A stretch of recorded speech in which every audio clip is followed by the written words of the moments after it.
High, welcome to Riaz globe kitchen. Boring সবজি খেতে আর ভালো লাগছে না? চিন্তা নেই, আজ সেই বোরিং সবজি দিয়েই বানাবো super tasty vegetable cutlet. Healthy অথচ চটপটে। টিফিন হোক বা ইভিনিং স্ন্যাক্স, এটা জাস্ট জমে ক্ষীর। রেসিপিটা ঝটপট দেখে নেওয়া যাক। আমাদের ভেজিটেবল কাটলেট বানানোর জন্য আমরা এখানে নিয়ে নিয়েছি একটা মিডিয়াম সাইজের ফুলকপি, একটা বিট, 1 ইঞ্চি আদা, 2টো লঙ্কা।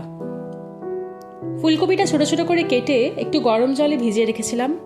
তাতে ফুলকপির ভিতরে নোংরাগুলো বেরিয়ে যাবে আর সঙ্গে বোটকা গন্ধটাও দূর হয়ে যাবে। এখানে আমি ফুলকপি, বিট আর আদাটা আগের থেকেই গ্রেট করে নিয়েছি। গ্রেটেড ফুলকপি আর বিটটা আমি একটা প্লেটে এরপর আস্তে আস্তে ট্রান্সফার করে নিলাম। আর বাইন্ডিংয়ের জন্য দিয়ে দিলাম অল্প পরিমাণ ব্রেড ক্রাম্ব, 2 টেবিল স্পুন ময়দা, 2 টেবিল স্পুন বেসন, আর একটু ক্রিস্পি ভাব আনার জন্য দিয়ে দিলাম 1 টেবিল স্পুন সুজি। সঙ্গে চটপটা স্বাদ আনার জন্য দিয়ে দিলাম 1 টেবিল স্পুন আমচুর পাউডার, 1 টেবিল স্পুন গরম মশলা, আর সুন্দর রং আনার জন্য 1 টেবিল স্পুন কাশ্মীরি লঙ্কা গুঁড়ো। আপনারা না চাইলে এটা স্কিপ করতে পারেন।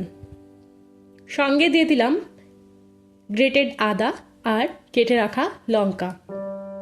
আমি এখানে 2টো লঙ্কার ব্যবহার করেছি, আপনারা যে পরিমাণ ঝাল খান সেই অনুযায়ী দিয়ে দেবেন। আর সবশেষে দিয়ে দিলাম আমরা পরিমাণ মতো নুন। এখন আমরা পুরো মিক্সচারটা সুন্দর করে হালকা হাতে মেখে নেব। মিক্সচারটা মাখা হয়ে গেলে এরকম একটা টেক্সচার তৈরি হবে। প্রসঙ্গত বলে রাখি, এই মিক্সচারটা বানানোর জন্য আমি আলাদা করে কোনো জলের ব্যবহার করিনি। এরপরে আমরা মিক্সচারটাকে কাটলেটের শেপ দেব। এর জন্য আমি হাতে অল্প পরিমাণ তেল মেখে গোল গোল করে কাটলেটগুলো বানিয়ে নিলাম। আপনারা চাইলে নিজের মনের মতো আকার দান করতে পারেন। এইভাবে আস্তে আস্তে আমি বাকি কাটলেটগুলোকেও বানিয়ে নিলাম। এখানে আমি আজ শুধুমাত্র ফুলকপি আর বিটরুট দিয়ে এটা বানালাম। আপনারা চাইলে অন্যান্য শীতকালীন সবজি যেমন গাজর, ক্যাপসিকামের ব্যবহার করতে পারেন। আমার এখানে কাটলেট বানানোর কাজ শেষ। এখন আমি কাটলেটগুলোকে কম তেলে শ্যালো ফ্রাই করে নেব।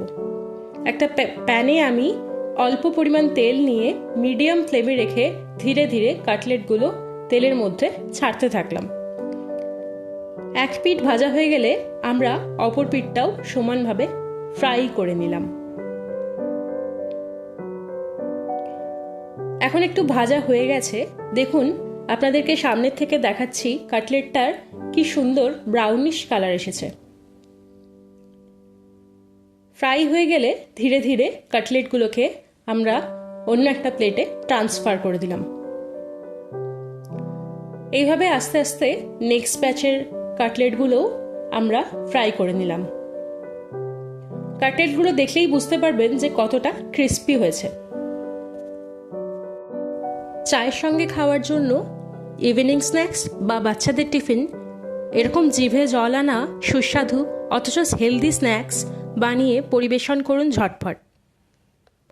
আজকে আমাদের রেসিপি ভালো লেগে থাকলে অবশ্যই লাইক, কমেন্টস করতে ভুলবেন না, আর নিজেদের প্রিয়জনদের সঙ্গে শেয়ার করুন। আর সেই সঙ্গে এরকম ভিন্ন স্বাদের রেসিপির জন্য আমাদের চ্যানেলটিকে অবশ্যই সাবস্ক্রাইব করবেন। ভালো থাকুন, সুস্থ থাকুন। নমস্কার।